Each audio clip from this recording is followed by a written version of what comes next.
গল্পের শুরুতে দেখা যায় রাহুল নামের একটা লোক বিয়ের শেরওয়ানি পরে জেলখানার ভিতর দাঁড়িয়ে আছে। সে পুলিশকে বলে, আমার খুব ক্ষুধা লেগেছে, আমার জন্য বিরিয়ানি নিয়ে আসেন না প্লিজ।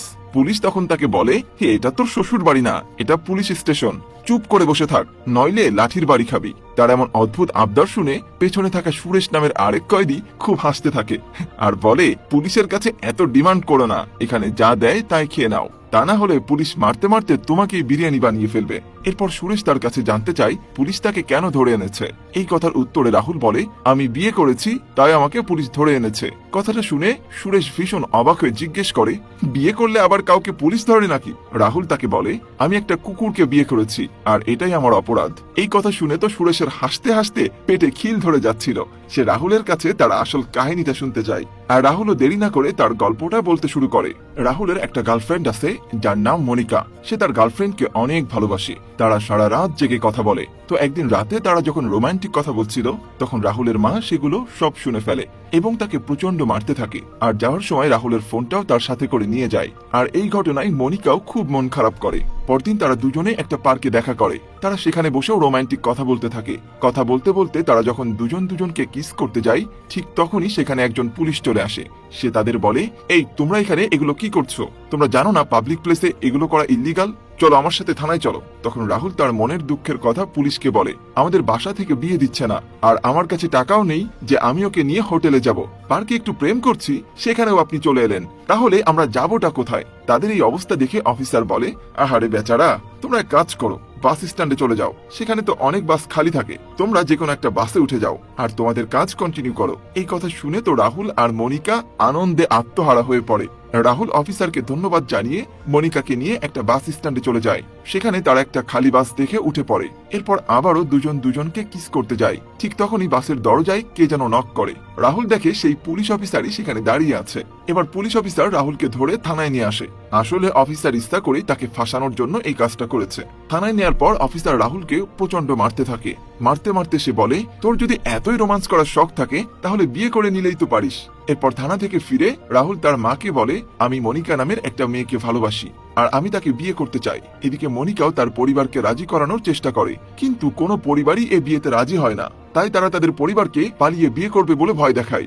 আর তখন বাধ্য হয়ে দুই পরিবারই রাজি হয়ে যায়। তো যাই হোক, পরদিন দুই পরিবার মিলে বিয়ের তারিখ ঠিক করতে বসে। আর সেখানে ছেলে মেয়ের জন্মকুণ্ডলী মিলানোর জন্য একজন পণ্ডিত মশাইকে ডাকা হয়। কুণ্ডলী মিলানোর জন্য পণ্ডিত ছেলে এবং মেয়েকে কিছু প্রশ্ন করে, কিন্তু তারা যখন প্রশ্নগুলোর ঠিকঠাক উত্তর দিতে পারে না তখন পণ্ডিত বলে, কুণ্ডলী না মিলিয়ে এই বিয়েটা শুভ হবে না। ঠিক তখনই রাহুলের বন্ধু শান্তনু বলে ওঠে, কুণ্ডলী মিলানো ছাড়া বিয়ে করার কি আর কোনো উপায় নেই? তখন পণ্ডিত বলে, একটা উপায় আছে, কিন্তু এই কাজটা এই যুগে তেমন কেউ একটা করতে চায় না। মনিকাকে বিয়ে করার আগে তোমাকে একটা গাছ বা কুকুরকে বিয়ে করতে হবে। এটা শুনে সবাই তো অবাক হয়ে যায়। তখন পণ্ডিত বলে, এছাড়া তো আর কোনো উপায় নেই, আর তুমি যদি এই নিয়ম না মেনে বিয়ে করো তাহলে তোমাদের পরিবারের কেউ একজন নিশ্চিত মারা যাবে। এটা আমাদের একটা ট্র্যাডিশন, আর এই ট্র্যাডিশন মেনেই ঐশ্বরিয়া রায়ও প্রথমে একটা গাছকে বিয়ে করেছিল, তারপর অভিষেককে বিয়ে করেছে, আর এখন তারা সুখে শান্তিতে সংসার করছে। এই কথা শুনে রাহুল বাদে পরিবারের সবাই এই বিয়েতে রাজি হয়ে যায়, কিন্তু রাহুল মানতেই পারে না একটা গাছ বা কুকুরকে বিয়ে করতে হবে তার। এই কাজটা করলে সে কোনোভাবেই সমাজে মুখ দেখাতে পারবে না। এরপর দেখা যায় রাহুল পণ্ডিতের কথা না মেনে মনিকাকে বিয়ে করে ফেলে। বাসর রাতে রাহুল কলা খাচ্ছিল, তো কলা খেয়ে যখন কলার খোসাটা ফ্লোরে ফেলে দেয় ঠিক তখনই মনিকা তার কাছে আসার সময় সেই কলার খোসায় পা পিছলে পড়ে যায় এবং মরে যায়। রাহুল বলে ওঠে, হাই হাই, পণ্ডিতের কথাই তো সত্যি হয়ে গেল। আর ঠিক তখনই তার ঘুম ভেঙে যায়। আসলে সে এতক্ষণ একটা দুঃস্বপ্ন দেখছিল, কিন্তু স্বপ্নটা দেখে সে আসলেই ভয় পেয়ে যায় এবং মনে মনে সিদ্ধান্ত নেয় সে পণ্ডিতের কথা মতোই কাজ করবে। রাতে ড্রিঙ্ক করার সময় রাহুল শান্তনুকে বলে, দোস্ত, পণ্ডিত যা বলেছে সেই কাজই করতে হবে। এই কথা শুনে শান্তনু পণ্ডিতকে পরের দিন বাসায় ডেকে নেয়। পণ্ডিত রাহুল ও কুকুরের বিয়ের জন্য শুভ দিন বের করে আর বলে এই বিয়ের এক সপ্তাহ পরে সে মনিকাকে বিয়ে করতে পারবে। কথাটা শুনে রাহুল এবং মনিকা দুজনেই খুব খুশি হয়। এদিকে আবারও যখন দুই বন্ধু ড্রিঙ্ক করছিল তখন শান্তনু তাকে বলে, তুই যখন সত্যি একটা কুকুরকে বিয়ে করছিস তাহলে তোর উচিত রাস্তার কোনো কুকুরকে বিয়ে না করে ভালো কোনো কুকুরকে বিয়ে করা, কারণ রাস্তার কুকুরদের অনেক সমস্যা থাকে, আর বাই চান্স তোকে যদি কামড়ে দেয় তাহলে তোর অনেক সমস্যা হতে পারে। রাহুল তার সব কথাই মেনে নেয়। আর পরের দিন তারা মুকুন্দ নামের একজনের বাসায় যায় একটা বিদেশি কুকুর আনতে। মুকুন্দ তাদেরকে কোনো টাকা ছাড়াই বিয়ের জন্য কুকুরটা দিতে রাজি হয় আর বলে এটা তার জন্য অনেক খুশির কথা। তার কুকুরের নাম বেবি। কুকুরটাকে দেখে রাহুলের বেশ পছন্দ হয়। এদিকে শান্তনুর কথা মতো সারা মহল্লায় রাহুল এবং কুকুরের বিয়ের কার্ড বিলানো এবং পোস্টার টাঙানো হয়। মহল্লাবাসীরা এমন বিয়ের কথা শুনে খুব অবাক হয়ে যায়। এই খবরে মিডিয়ার রিপোর্টাররাও চলে আসে আর এই খবর সব জায়গায় ছড়িয়ে পড়ে। এভাবে কুকুরের সাথে রাহুলের বিয়েটা হয়েই যায়। এমনকি তারা 2-3 দিন একসঙ্গে থাকে। এই 2-3 দিনে বেবির উপর রাহুলের একটু একটু করে মায়া জন্মাতে শুরু করে। এরপর একদিন রাহুল মনিকাকে নিয়ে শপিং এ যায়। এদিকে শপিং করার সময় শান্তনু বারবার মনিকাকে লাইন মারতে থাকে, তবে এটা রাহুল খুব একটা গায়ে বাঁধায় না। তারপর রাহুল যখন বাড়ি ফেরে তখন দেখে শহরের কুকুর ধরা লোকজন বেবিকে তাদের গাড়িতে করে নিয়ে যাচ্ছে। সে তখন বেবির কাছে গিয়ে তাকে ঘরে নিয়ে আসে। ঘরে এসে সে তার মায়ের উপর চিল্লাচিল্লি শুরু করে। সে বলে, আমি যাওয়ার সময় তোমার কাছে ওকে রেখে গিয়েছিলাম, তুমি ঠিকমতো খেয়াল করোনি কেন? আমি না দেখলে ওকে ওই লোকগুলো নিয়েই যেত। ঠিক তখনই সেখানে মুকুন্দ আসে বেবিকে নিয়ে যাওয়ার জন্য, কারণ বেবিকে শুধুমাত্র বিয়ের জন্য দিয়েছিল সে। কিন্তু বেবি চলে যাওয়ার সময় রাহুলের কেন জানি খুব কষ্ট হয়। এদিকে বেবিও তাকে রেখে যেতে চায় না। ওই দিন রাতে বেবির কষ্টে রাহুল অনেক ড্রিঙ্ক করে। অবশেষে রাহুল ও মনিকার বিয়ের দিন আসে।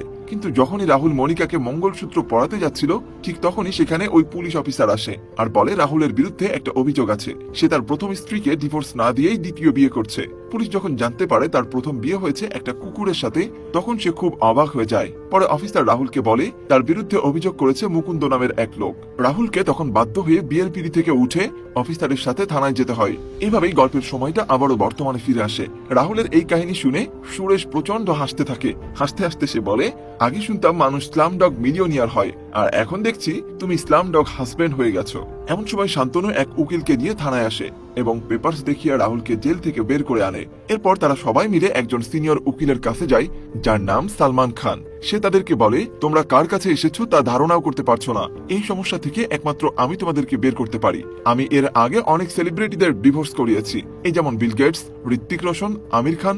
যখন এত নামি দামি লোকদেরই ডিভোর্স করিয়েছি তখন এই রাহুল আর এমন কি? এদিকে রাহুল বলে মুকুন্দ ডিভোর্সের জন্য 20 লাখ টাকা দাবি করেছে। তখন উকিল তাকে বলে, তুমি যাও টাকার ব্যবস্থা করো আর আমি দেখছি কি করা যায়।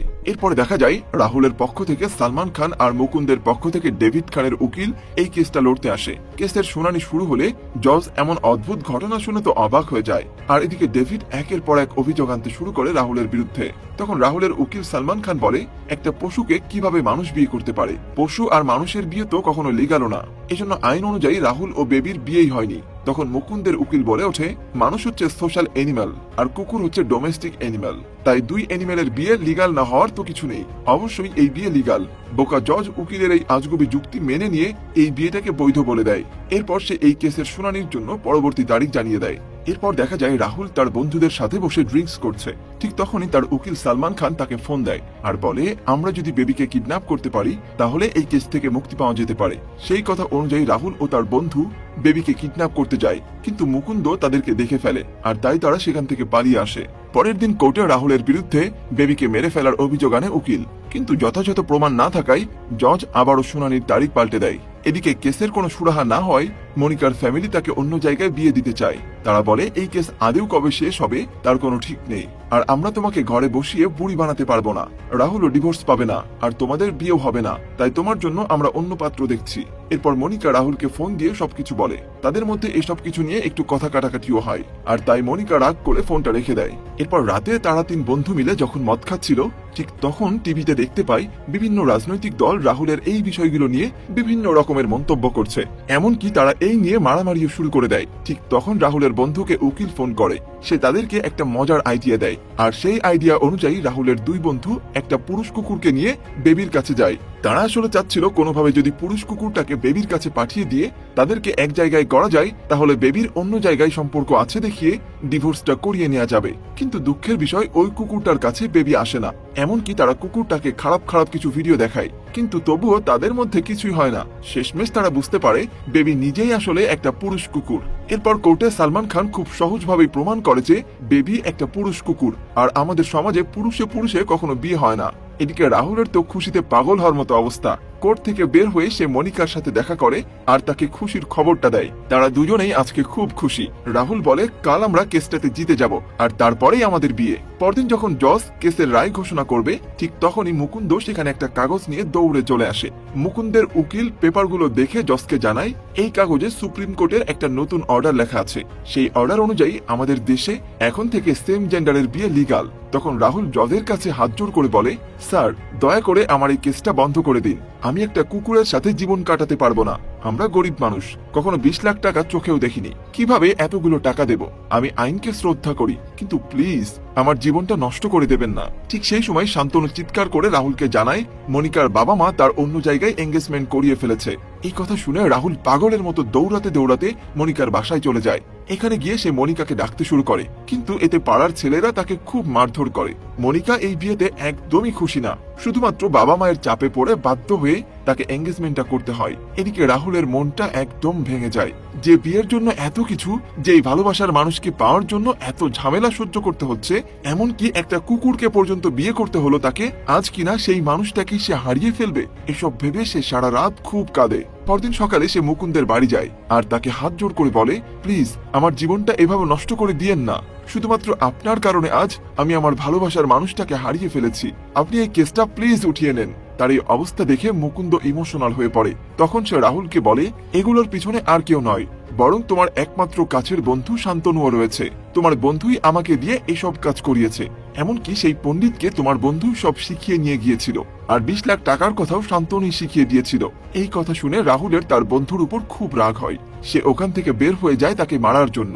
রাস্তায় শান্তনু রাহুলকে ছুটে আসতে দেখে সেখান থেকে পালিয়ে যাওয়ার চেষ্টা করে, কিন্তু রাহুল তাকে ধরে ফেলে আর তাকে প্রচুর মারতে শুরু করে। যতক্ষণ পর্যন্ত তার মুখ রক্তাক্ত না হয় ততক্ষণ পর্যন্ত সে তাকে মারতেই থাকে। কিন্তু এত মার খাওয়ার পরেও শান্তনু হাসতে থাকে। সে হাসতে হাসতে তাকে বলে, আমি এই সব কিছুই করেছি শুধুমাত্র মনিকাকে পাওয়ার জন্য, কারণ আমিও মনিকাকে খুব ভালোবাসি। এই কথা শুনে রাহুল রাগে একটা বড় ইট তুলে তার মাথায় যখনই মারতে যাবে ঠিক তখনই দুজন এসে তাকে ধরে ফেলে। তখন শান্তনু উঠে তাকে মারতে শুরু করে আর বলে, আমি পণ্ডিতের সাথে মিলে এই প্ল্যান বানিয়েছি, এমনকি মুকুন্দকে জোর করে এই কেসটা করিয়েছি। আমি এটা খুব ভালো করে জানতাম তুই কখনো 20 লাখ টাকা দিতে পারবি না, তোর জেল হয়ে যাবে, আর এদিকে মনিকা আমার হয়ে যাবে। এরপর শান্তনু রাহুলকে মেরে ফেলার জন্য একটা বড় পাথর নিয়ে আসে, কিন্তু যখনই পাথরটা তার উপর ফেলতে যাবে ঠিক তখনই সেখানে বেবি চলে আসে আর শান্তনুকে তাড়া করে রাহুলকে বাঁচায়। শান্তনু বেবির তাড়া খেয়ে ভয়ে সেখান থেকে পালিয়ে যায়। বেবিকে দেখে রাহুল খুব খুশি হয়ে যায়। পরের দিন রাহুল কোর্টে জজকে বলে, আমি এই ডিভোর্স চাই না, আমি বেবিকে আমার স্ত্রী বানিয়ে আমার সাথেই রাখতে চাই, কারণ মানুষের চেয়ে পশুরা অনেক ভালো এবং বিশ্বস্ত হয়। এটা আমি বুঝে গেছি। মানুষ তো নিজের বন্ধুকেও ধোকা দেয়, কিন্তু প্রাণী কখনোই এই কাজটা করে না। তার এসব কথা শুনে জজ এই কেসটা বন্ধ করে দেয়।